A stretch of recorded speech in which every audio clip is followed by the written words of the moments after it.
Tonight, digging into the province's plan to address homelessness. Reaction to this hotel turning into transitional housing for people who are homeless. We also have to look at how did we get to this position. You know, this is a company that has donated to the Liberals. Well, there'll always be critics. We'll have that story coming up on Here and Now. His neighbor had given him a loaf of bread that they had baked, and that was the only food that he had for an entire week. It's a sort of food bank operating through Facebook, designed to help your neighbors in need. We have a house here, we have the business, so that's why I think we can consider Gander as our home, or let's say home away from home. From the Philippines to a coffee shop in Central to a family business that's all their own. This is CBC Here and Now.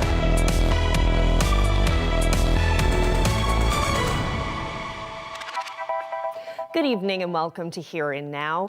Opposition parties have questions about the province's plan to convert a St. John's hotel into transition housing. And as our Heather Gillis reports, an advocate believes there are cheaper solutions.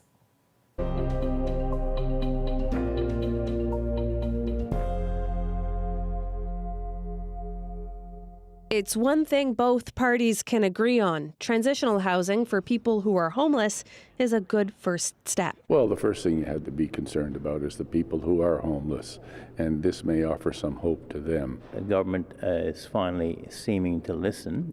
But Progressive Conservative and NDP leaders say there are a lot of unanswered questions about the province's $7 million plan to lease this 140-room hotel for 3 years in order to provide support and transitional housing for people who are homeless. They've talked a lot about the wraparound services, so that's a key piece of this. What will those look like? Where do the staff come from? It's a lot more complex than they imagine, and it requires a lot more supports than I think they might be willing to put in place. But in the end, it's about making sure that people have that move towards that independent living with the supports they need. NDP leader Jim Dinn thinks the province should have renovated a building it already owns for the service, like outlined in the government's 5-point housing plan. He also worries for those who will be waiting until March to move in, as the coldest weeks lie ahead. We had a commitment that people would be out of the tents before Christmas. That didn't happen. Tony Wakeham says the province didn't act fast enough to address homelessness and says there's still lots to do before the hotel is ready for its new guests. And while politicians are looking for more details, one housing advocate says at nearly $21 million over 3 years, there are cheaper options. Mark Wilson is fundraising for modular tiny homes like these. He says they'd cost a lot less. We're looking at about $3.65 million. And again, we would own all of those buildings. And that includes a central building, 1,900 square foot unit that has 4 bathrooms, a nursing station, a kitchen. Wilson wonders how the hotel was selected. We know that, you know, this is a company that has donated to the Liberals. In a statement, Newfoundland and Labrador Housing says Clayton Hospitality made the first move, saying the business reached out and, quote, that this facility was able to transition quickly into the new role and meet all of our needs for a particular space, like the number of rooms, space for services, on-site kitchen, guest laundry, and parking. Housing says it didn't put a tender out for the space because the Public Procurement Act allows for an exemption from public procurement when a public body reasonably requires a particular space. It says certain details, like what it will cost to provide meals, are still being finalized. Heather Gillis, CBC News, St. John's.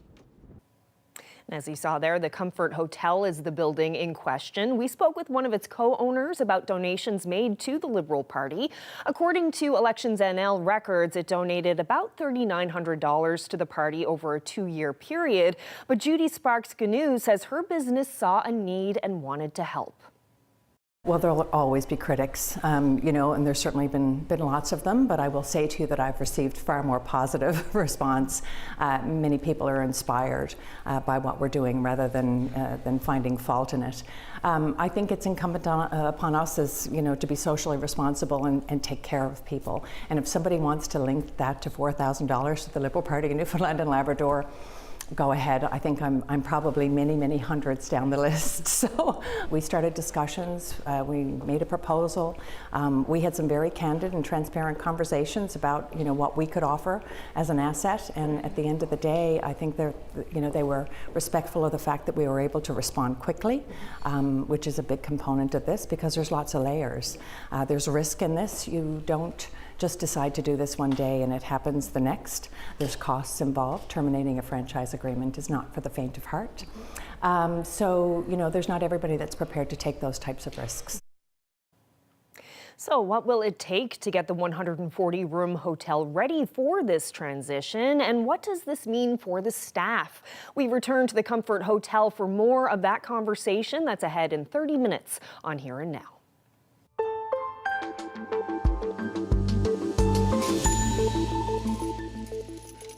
Well, the rising cost of living puts pressure on many across the province. And as we heard from the Community Food Sharing Association last week, it affects people from different walks of life, leading to a stark increase in food bank usage across the province. Our numbers are showing an actual 44.1% increase in usage since 2019. That's astounding. We're seeing more working people come through the doors, the people who are just not able to make ends meet. We're definitely seeing more seniors come through. They're not able to get from month to month, with the pay that they get. So it's really heartbreaking to see. Well, a local Facebook group is also working to support its neighbors in need, from a loaf of bread to basic toiletries and supplies. One Bell Island family is among those who rely on that help as they find themselves struggling to stay afloat. Here Now's Arlette Lazarenko has more. From her small kitchen on Bell Island, Tara Saunders remembers back before the pandemic, to a time when she was able to fill her fridge and cupboards with food, was able to feed her family of 5. Now it's necessities only. Not long before Christmas, we were down to nothing, literally nothing. Everything went to my kids. I went without. My husband sometimes went without because we wanted to make sure what we did have, it was given to the children. It's tough knowing that you need, basic necessities. You can't afford to go and buy it. You have no money to buy it. Most of her income goes towards buying groceries. She's cutting corners, buying cheaper brands, and cooking meals here at home. Still, she's relying on help.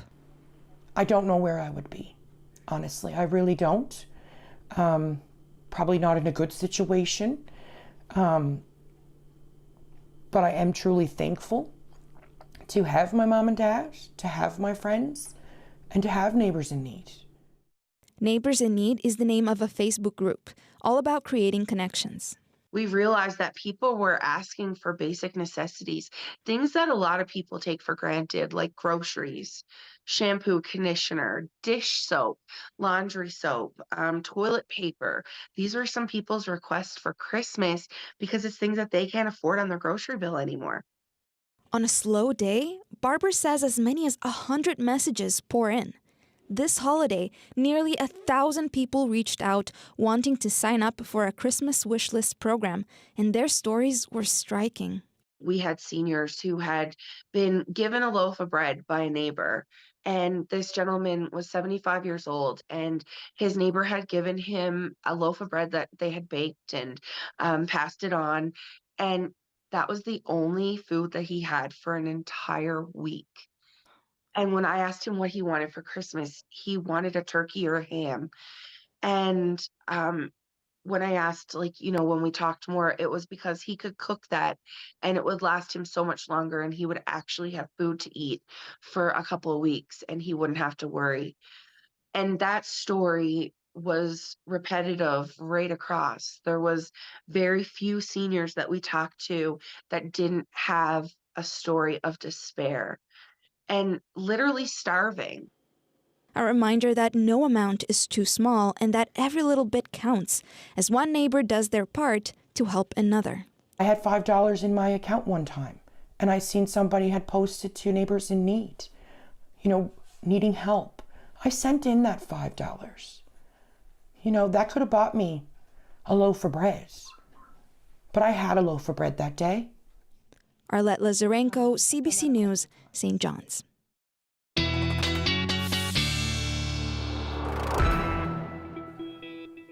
Well, it was a nice sunny day for most of us across the province, except the west coast where we are seeing some flurries, but we've got that area of low pressure offshore still leading to that northwesterly flow across a good chunk of the province, an area of high pressure just to the west. But there's a look at those onshore flurries that are still happening on the west coast, and then seemingly clear skies through central and eastern portions of the island. That is not going to last very long, though. We've got our next weather maker bringing some significant weather to parts of Ontario and into the States, where we are seeing some shower activity. That warm air is headed our way as we head through the next couple of days, and also some snow out ahead of that. Now we've got a number of warnings in place, wind warnings for the west coast as well as along south coast. And we've got a snowfall warning up across northern portions, western portions of Labrador. So what's on the way over the next couple of days? We've got a chilly night tonight again, snow and wind tomorrow, and that warm up will head in by the time we get into Thursday. I'll break the forecast down for you coming up. Thanks, Ashley. Well, a lawyer from this province has helped exonerate 2 New Brunswick men who were wrongfully convicted of murder for 4 decades. Robert Mailman and Walter Gillespie walked out of court late last week, free men. A New Brunswick judge has apologized for what the pair endured. Both were convicted in the death of George Lehman, whose body was found in a park in 1983. They spent 18 and 21 years in prison and decades more on probation, all the while maintaining their innocence. Jerome Kennedy with Innocence Canada represented the pair. He says witnesses used in the trial weren't reliable because they took money from police before testifying. To live 16 years in a maximum security prison, to reach out, you had to see the number of letters these guys wrote trying to find help, and to eventually get to the point where someone listens to them. It's a long time. But from our perspective as an organization, as lawyers, it's immensely gratifying, both from an organizational and a personal perspective. Well, we're not done with this story. Kennedy says he and his colleagues at Innocence Canada had strong concerns about this case. We'll hear more from him and from a man who was falsely accused of murder in Gander in the 80s, and he also played a role in last week's acquittal. That's coming up a little later on Here and Now. Well, it's been just 2 months since the St. John's Community Group launched an arts project that uses a refurbished school bus, and already that bus has been vandalized. Old School Intergenerational Projects uses crafts and music to connect old and young. Last week, its bus was damaged while parked at the Bishop Gardens Seniors Residence in St. John's. 10 of the windows have been smashed, so it looks like somebody took a bat or a hammer and just went through one by one and smashed them. Nothing went through the windows, nothing was stolen, there was no breaking or entering, so it was just really a senseless, damaging act. You know, the bus has been an enormous project that we undertook, and it was a long time coming. We had just settled it in for a little bit of a winter hibernation before lots of action in the spring and summer, so it wasn't the New Year's news that we wanted to receive. But there is some good news. An anonymous donor has already come forward offering to cover the full cost of repairs. Now the project is looking for an indoor storage space where it can park the bus for the winter. Well, the Royal Newfoundland Constabulary will expand its jurisdiction in Western Newfoundland next month. As of February 1st, the RNC will become responsible for policing in Massey Drive and Mount Moriah. That's part of a service expansion announced back in August, which will continue throughout the year. For the time being, though, the RCMP will continue to manage ongoing files in that area. And the province is shopping around its oil and gas assets. It's exploring what oil and gas companies are willing to pay for a stake in our offshore. But as Here and Now's Peter Cowan reports, it's not a done deal. It's not just big oil companies that own these projects in the offshore. The province of Newfoundland and Labrador owns a small piece of several of them. It was a major initiative of former Premier Danny Williams, who wanted this province to be more involved in the projects that happen off our shores. But now the province is looking at stepping back. Here's what's for sale. There is a 5% ownership in the massive Hebron oil project. It owns almost 9% of the Hibernia South extension. There's a 5% stake in the White Rose extension. And there's the exploration teams and intellectual property of the Oil and Gas Corporation. The minister says he wants to see what someone will pay. What is the interest out there internationally in the assets that we have, our offshore interests, and is there a possibility of a sale of some sort happening? We're not bound to anything. Owning part of the oil projects means when they make money, Newfoundland and Labrador gets a share. In 2022, those investments returned $200 million in dividends. With the oil left in those projects, a report last year pegged the remaining value at $700 million. But it also comes with costs. When the project needs investment or they're decommissioned, the province has to pay its share. But with oil prices higher, the minister says oil companies have extra cash. And now they're looking to reinvest and to consolidate and bring in. So we think it's a good time now, but the other thing to keep in mind is that we're not bound by anything. We're not forced into any position. We're in a good position that we have assets of value. It's just a matter of seeing is there an interest in there. An outside company, Rothschilds, is shopping the assets around. It's already told the province what it thinks the assets are worth, but those numbers are secret. And that's a problem, says the opposition. And if this is the right time to sell or not, again, we don't know. But it seems like the government has turned around and decided that they're now going to sell off these equity stakes, and we have no idea whether we're getting good value or less value. That's the problem. The minister says he can't tip his hand to the oil companies. Well, there's a reason here that I wouldn't let the PCs be involved in this sale, because they would put all the figures out there to let everybody consider, and we wouldn't see a return. The province wants to sell, but do oil companies want to buy? They're even more tight-lipped than government. Chevron, Cenovus, ExxonMobil, and Equinor all told me they don't comment on commercial matters. Peter Cowan, CBC News, St. John's. Well, as this province and Quebec are working on a new plan for hydro resources in Labrador, a former premier says a draft agreement he negotiated more than 20 years ago is a likely blueprint for any future deal. That agreement almost saw the construction of the Gull Island project, a 2,000-megawatt dam and hundreds of kilometers of transmission towers leading south. Former Premier Roger Grimes says given a few extra months, he would have signed a deal on building Gull Island and selling most of the plant's power to Quebec, but he lost the 2003 election before he had the chance. Grimes says the priority for any new deal must be minimizing the financial risk for the province.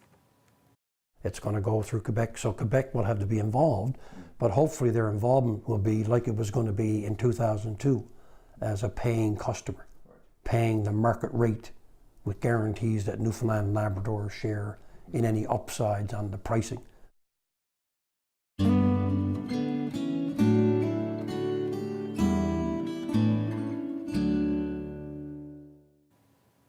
When Cesar Ambrosio and his wife came to Gander from the Philippines, they started working at Tim Hortons. 4 years later, they've gone from selling donuts to selling one of their home country's favorite foods, and all that in their own restaurant. We dropped by the shawarma station in Gander to check it out.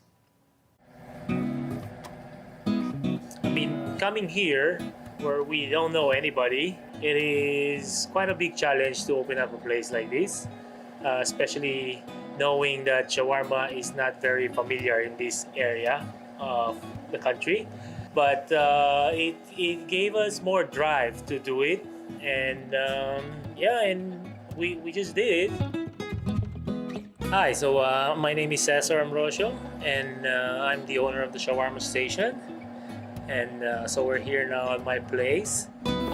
We came here, me and my wife, back in 2019, and we started working at Tim Hortons, which is our sponsors. That's why we were able to move here in Canada. I worked with Tim Hortons for a couple of years, and then after 2 years we got our permanent residency, and we decided to open up our own spot.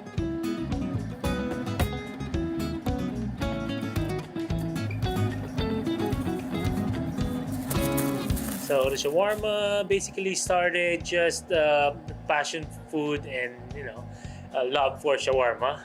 Me and my wife, we both love shawarma.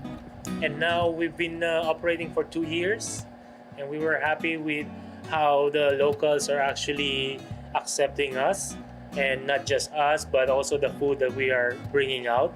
And we're really, really blessed and very happy though with the outcome. I'm a resident here now. We have a house here. We have a business, and then I have a family here as well. I have a sister and a brother, and their families are all here. So that's why I think we can consider Gander as our home, or let's say home away from home.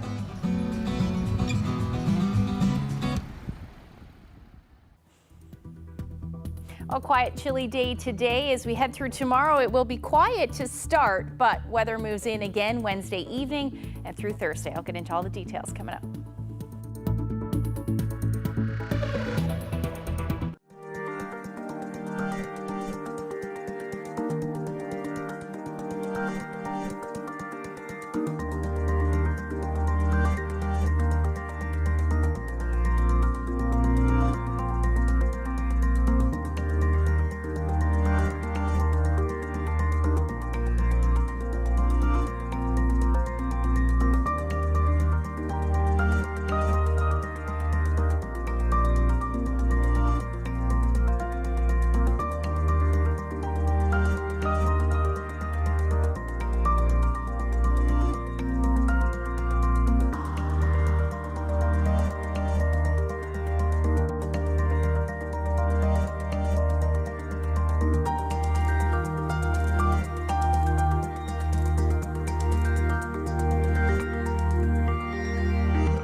It's been so cold, Ashley, and I know there's some messy weather on the way, but I was kind of glad to hear that it is going to be warming up a little bit. A little bit of a warm up, yes, it'll help kind of get rid of some of the ice that is forming across a good chunk of the eastern portion of Newfoundland anyway from that freezing rain. But let's talk about freezing spray. Mark Gray just posted this photo on Twitter a couple of minutes ago. We've seen some very windy conditions along with some very cold temperatures leading to some beautiful photos, let's just say that, but definitely some thick ice out there. And the reason why we've been seeing those windy conditions is an area of low pressure just south of Greenland there, bringing those northwesterly winds, which is bringing those colder temperatures and that wind as well. Winds at the moment still gusting around 40 or 60 kilometers per hour along coastal areas of Labrador, and then really all along the northeast coast of the island as well. Seeing winds around 76 kilometers per hour in Port aux Basques, but as we head through to tomorrow afternoon, tomorrow evening, and the first half of Thursday, it is going to be windy, even more so than what you're seeing now. Temperatures today still on the cool side, minus single digits up across Labrador. Same thing for the most part towards the coast, but you head towards central and western portions of Labrador, minus double digits.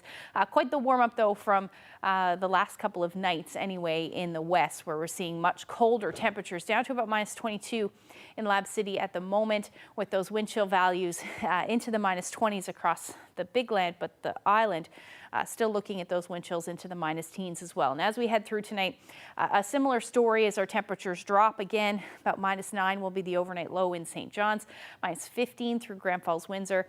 Generally clear and cold up across Labrador, minus 32 in Lab City as your overnight low. The good news is your winds will be generally light, but we do still have those northwesterly winds gusting anywhere from 30 to 50 kilometers per hour. So wind chills overnight tonight are going to be very cold, minus teens to even minus 20s through the overnight up across Labrador. You're looking more like the minus 30s, maybe even close to the minus 40s in Lab City overnight. Speaking of Lab City, this area of low pressure is going to bring some snowfall, especially from Lab City through to Churchill Falls. And then other than that, we're looking at wind. Wind really the big story here, where we've got those wind warnings, especially for areas that are prone to southeasterlies on the west coast. Now, what's going to happen is we head through the overnight tonight. Again, generally light, or rather generally quiet weather for the most part. But as we head into Wednesday afternoon, we'll start to see that snow move into the west, and then eventually for the southwestern portion of the province. Now, late day Wednesday and into the overnight period, this is when we'll see those winds really ramp up. Wreck House area could see winds gusting in excess of 150 kilometers per hour. Along the west coast, areas prone to southeasterlies, you're looking at winds gusting between 120 to 130 kilometers per hour. And even along the south coast of the island, we could be seeing those winds in excess of 100 kilometers per hour. Now, for the rest of the island, between 70 to 100, but in exposed areas. We will see that snow move in through the overnight period and then continue to spread north and east as the day goes on. But this southerly wind, southeasterly wind, is going to bring some milder air. So we will see this snow end as some showers, but as we're seeing that snow, it is going to be blowing snow for sure, with those temperatures, with those winds as high as they are. And as far as the amounts are concerned, inland areas on the southwest coast will likely see the most. You could be talking about 20 to 30 centimeters. Same thing for Lab West. Otherwise, generally between 5 to 10 centimeters of snow. We could see some pockets of about 10 to 15. But again, with those winds, it will be fairly reduced visibilities. So as far as the forecast goes for tomorrow, it's going to start nice. You're looking at about -5 through the day towards central. Similar forecast as far as temperatures are concerned, about -6 to -7. And then for the west coast, your temperatures will warm as you head through the overnight period. Southeastern portions of Labrador, your temperatures will sit around -12. And then the rest of the big land, you're looking at temperatures anywhere about -11 to -16. Now, like I said, temperatures are going to warm up. So if you have any travel plans for your Thursday, they should improve as the afternoon rolls through, but we'll get into that in the long-range forecast in a few minutes. Thanks, Ashley. Well, firefighting is a tough job, often dangerous and unpredictable, and one that's still male-dominated. But in Witless Bay, the volunteer fire department is getting with the times, and for the first time in its history, a woman is in charge. The CBC's Daryl Roberts has more. So what does it feel like to become captain? It feels pretty good. I was always, I'm here 17 years, so, I think I can't say it's natural to move up, but I'm ready for the challenge, actually. You're also the first female captain in the department's 34-year history. How does that feel? As a role model, it feels pretty good. I don't really think about the female part, to be honest, but there's always a job to do, and I'm ready to do the extra work. Can you tell me the story again of how you joined the fire department? Well, to be honest, one day I was watching an accident scene from my hill, and I wanted to be one of those people that showed up, So I did play poker with a few of the guys who were here as volunteers. So they said one day, why don't you join? And I did. I just came up on a Thursday and I jumped into a truck, and I'm still here.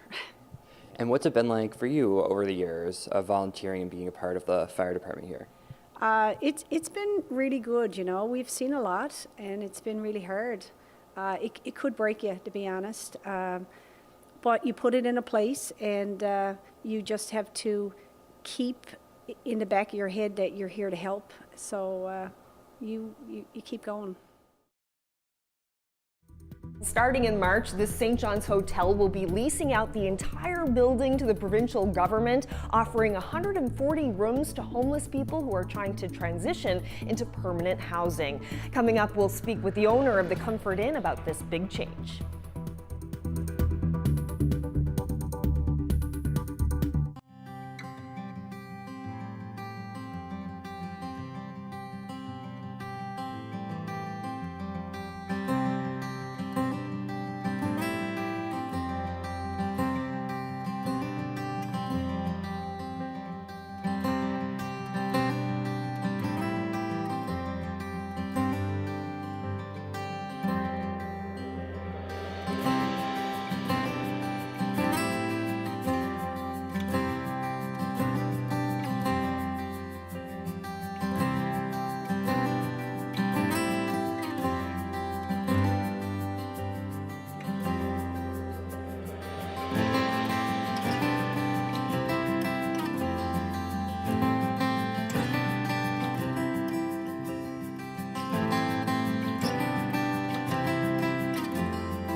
Now back to our conversation with the co-owner of the Comfort Hotel in St. John's. The company has agreed to lease the hotel to the provincial government to give homeless people a place to stay while they wait for permanent housing.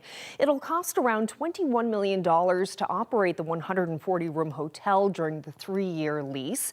Judy Sparks-Ganu says the hotel has spent the past few years working with government to offer rooms to people in need, and she approached government with this latest idea. We started discussions, we made a proposal. We had some very candid and transparent conversations about, what we could offer as an asset. And at the end of the day, I think they were respectful of the fact that we were able to respond quickly, which is a big component of this because there's lots of layers. There's risk in this. You don't just decide to do this one day and it happens the next. There's costs involved. Terminating a franchise agreement is not for the faint of heart. So, there's not everybody that's prepared to take those types of risks. What are the biggest risks here? Well, I wish I knew. Obviously, we've been in the hotel business since 1968. We plan to stay in the hotel business. This is a 3-year lease. And I don't know what's going to happen over the course of those 3 years, but obviously repositioning the asset will be a very, very large challenge for us. There's, I guess, reputational risk, and people will have a perception for a very long time. So, and we've done that, with previous acquisitions over the course of time. So I guess we'll try and do that again. So this is obviously a business move for you. What about this lease makes good business sense for you? Well, obviously there's a business case for this, without question. I think because as a hotel, we've always operated with heart. We've always talked about taking care of the million little things, and we've always been taking care of people. So this is really core to what we've always done. The homelessness, the faces of homelessness are very, very different and varied. It can be for reasons of economics, reasons of health, and certainly our experience has been nothing but positive. So we felt that there was an opportunity for us to help solve a problem, and that's how we've landed here today. What needs to happen to get this facility prepared? Well, there are endless preparations. To be honest with you, one of the things that we've opted to do is to step away from the franchise environment. So within 30 days, we will have to remove all the logos from the building. So that means everything from pens to signage. So that'll take some preparation. As well, the Joint Committee that will be overseeing this, which is a combination of hotel management as well as people from Newfoundland and Labrador Health Services, as well as Newfoundland and Labrador Housing, will be collaborating to understand the varied needs of any number of guests, I guess. So we'll be, I think there'll be some renovations happening within the building as well. Some of the space will be divided. Potentially they don't need 2 beds in every room. There's any number of things that we'll be taking a look at and really just digging through the operation to see what we require to do the best possible job for these people.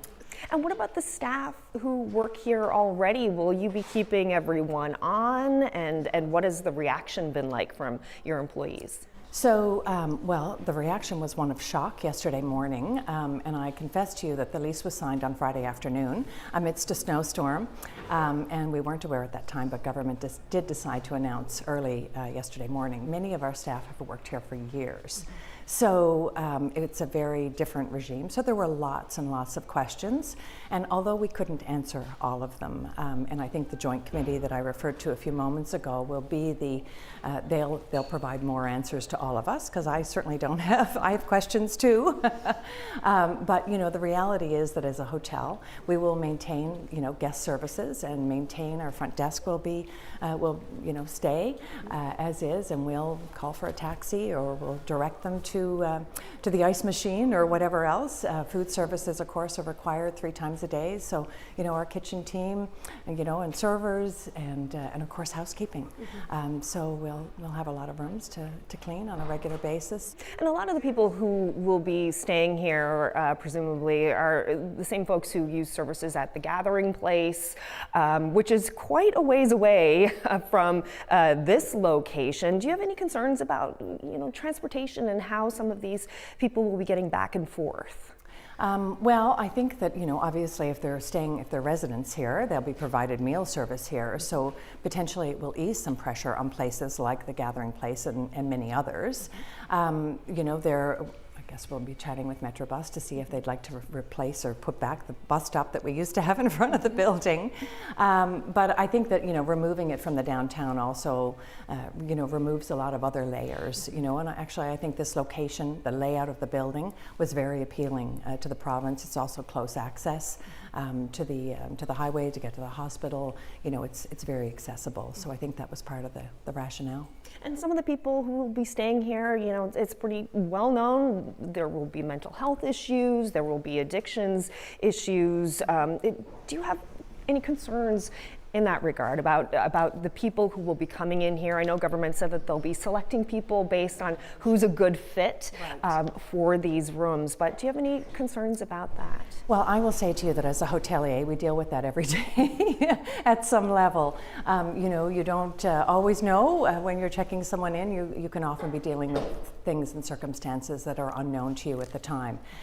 We have certainly documented in the lease that the facility will be staffed not only with our own facility crew, but also with healthcare professionals from Eastern Health and other support services provided by places like Newfoundland and Labrador Housing, and other community partners. So, you know, our staff are not equipped to deal with mental health issues or people recovering from addiction. We are equipped to be kind, and that's exactly what we plan to do. If things go well, do you foresee a chance that this could go beyond the 3-year lease? There is an extension opportunity, certainly written within the lease. So, you know, we'll see how it goes. We're going forward with nothing but positivity and the spirit of collaboration. So we're optimistic that this will solve a really big problem. We all should be looking into what went wrong and how it stayed wrong for 40 years before we tried to fix it. Ron Dalton was wrongfully convicted of killing his wife in Gander back in the 1980s. He and Jerome Kennedy were in New Brunswick last week when 2 guilty verdicts there were overturned. More ahead.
Two men from this province helped exonerate Robert Mailman and Walter Gillespie, two New Brunswick men wrongfully convicted of murder in 1984.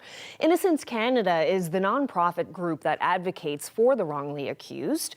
Lawyer Jerome Kennedy is part of its legal team. He was outside the St. John courtroom along with Ron Dalton, a man who was wrongfully convicted of killing his wife in Gander in the late 1980s. We started working on this case in 2018, and there were 4 lawyers working on the case for a year that we filed the application. So it takes a lot of work with no guarantee as to what's going to happen. However, having reviewed the case in detail, I was satisfied that these men were certainly wrongly convicted and that they were innocent of the charges. So then it has to go through another process. So from a lawyer's perspective, this is perhaps the ultimate that can happen in a career, is when you help innocent people be the wrongful convictions be corrected. So myself and Mr. Lockyer are very lucky to be involved in a number of these cases recently, and we're very happy, though, mostly for Wally and Bobby. I mean, to live 16 years in a maximum security prison, to reach out. You had to see the number of letters these guys wrote trying to find help, and to eventually get to the point where someone listens to them. It's a long time, but from our perspective as an organization, as lawyers, it's immensely gratifying, both from an organizational and a personal perspective. No, I'd just like to thank everybody.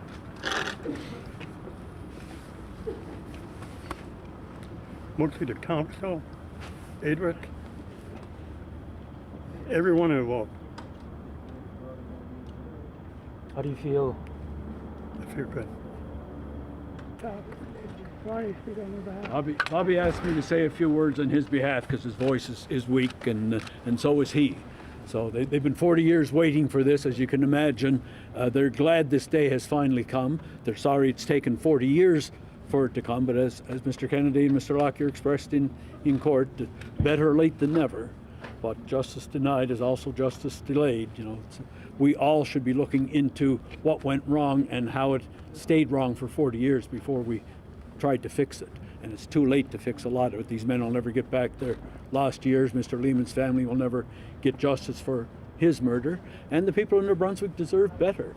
So I think the onus is on the New Brunswick government and their justice system now to look into the mistakes that were made in the hopes of making the system better for everyone. The main thing today is to allow these men to fully digest what's taken place really in 2 weeks. I mean, from 40 years have been encapsulated in 2 weeks, in December 21st to today. So today is just an opportunity for Wally and Bobby, especially having regard to Bobby's health, that he can finally say, I told everyone I was innocent. No one listened, and yet today, here I am. St. John Police focused on Bobby Mailman because they wanted to get him for something, because he'd had a number of high-profile acquittals, and it was simply a case where the ends justified the means from the police perspective. So, no, the only message to the police is, like the police across anywhere in this country, is that better training, better investigative techniques, and keep an open mind as you do an investigation will certainly assist in hopefully reaching the result where guilty people are charged with committing. The St. John Police have a lot to answer for, in my view, a lot. Hopefully you're going to go after them and ask them. They got a lot to answer for in this case. It's a disgrace, this case. It was a disgrace.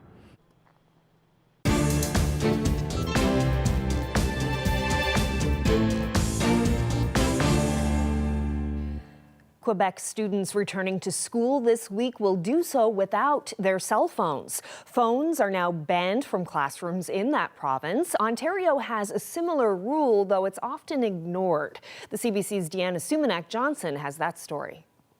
It was honestly like night and day. Banning cell phones made all the difference at one Quebec high school, according to this history teacher. Because I didn't have to start every class with, put your phone away, put your phone in the pouch in the back, stop checking your phone.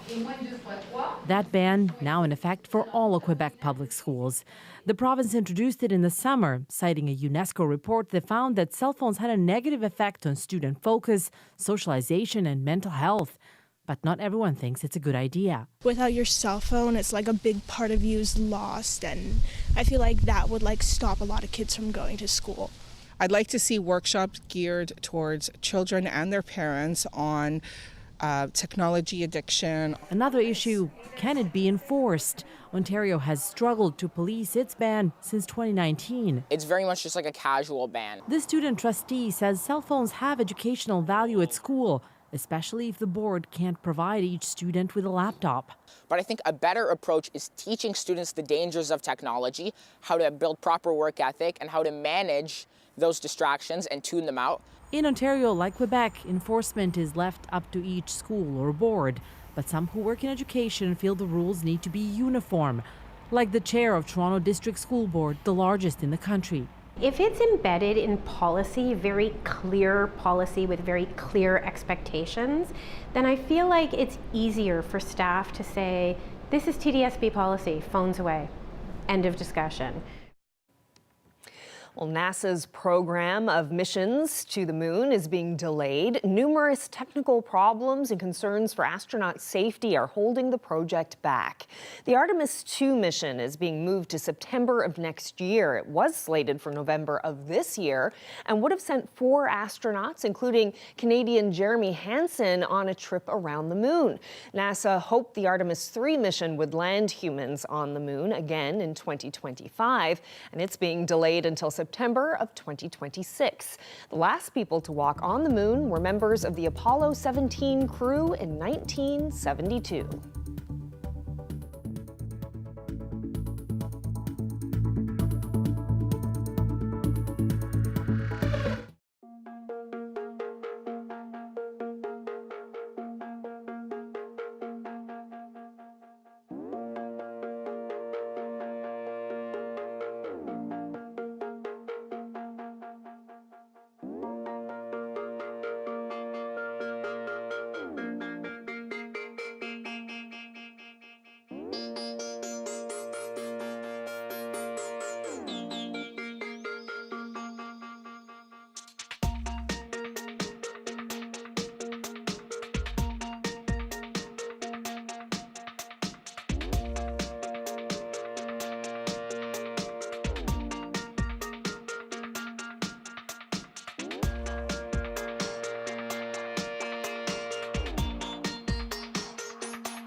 gentler.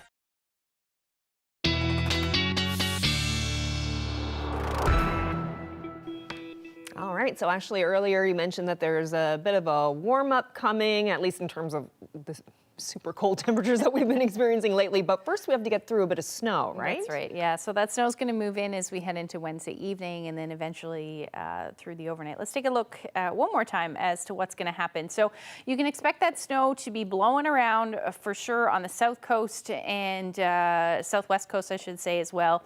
Pretty much anywhere from Burgeo through to Port aux Basques is where we should see most of the blowing snow and reduced visibilities.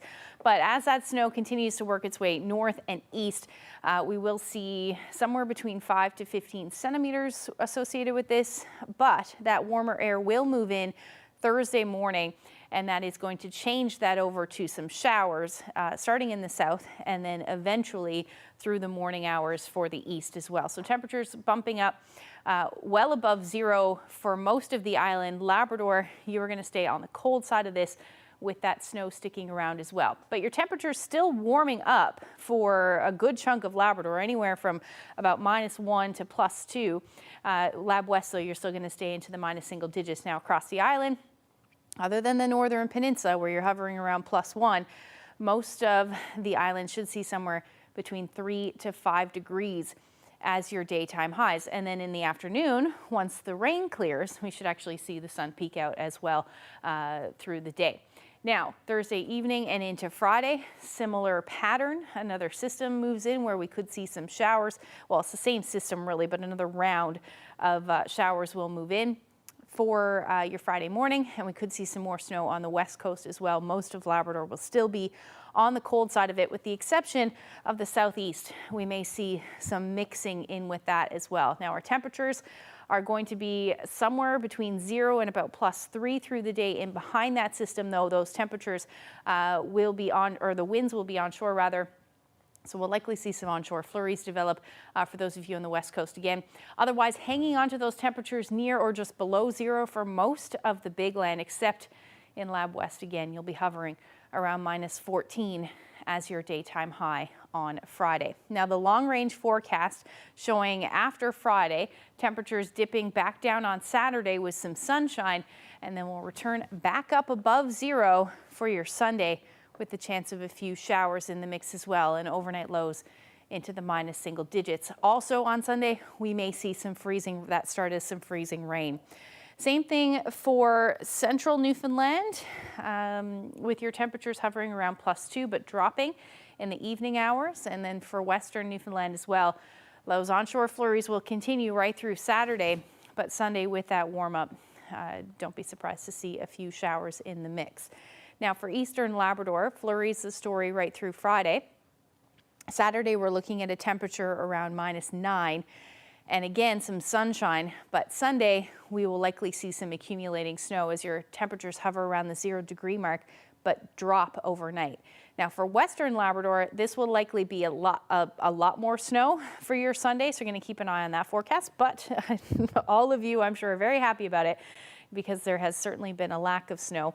But you're looking at your temperatures around -10, but overnight lows still hovering into the -20s. Now our photo, speaking of Labrador, this one is a sundog in Happy Valley Goose Bay, which is normally indicative of some weather on the way, which I just told you all about. So Carl captured this lovely shot. Thank you so much for that. And if you have any weather photos that you'd like to share with us, you can send them to Facebook or email them to nlphotos@cbc.ca. Oh, that is a great shot. Thank you so much for that, Carl. I feel kind of silly complaining about the cold temperatures when I see what it's like in western Labrador. -35 wow. the last couple nights, yeah. Wow. Chilly. Yeah. Super cold. All right. Well, that is it for us on this evening. Thank you so much for spending part of your night with us. Hope you can join us again tomorrow. Good night.